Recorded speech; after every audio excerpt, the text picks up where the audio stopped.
reality check question, she wrote, "I'm surprised to find myself in the big motherhood war.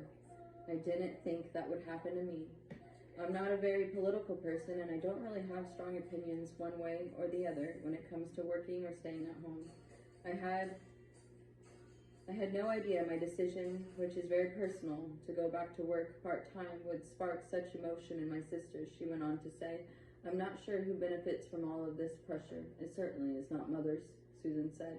"I had no idea until I wrote it down how much I worry about what other people think.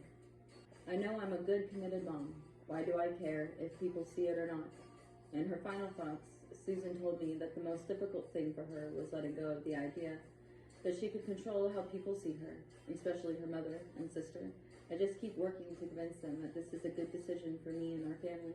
I want them to change how they see it. Maybe they will, maybe they won't. I have no control over it, and that's hard."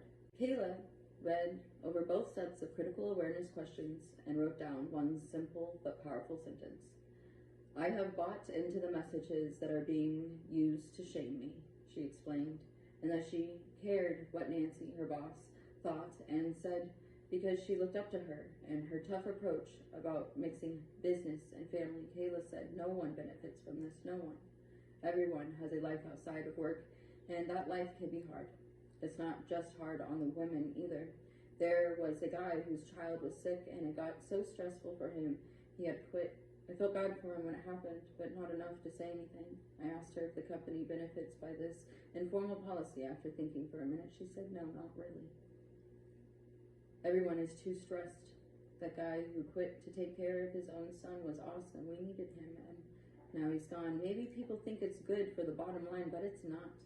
Kayla told me her next step was to actually consider leaving for another agency. She said, "It might be the same competitive culture everywhere I go, but I could start over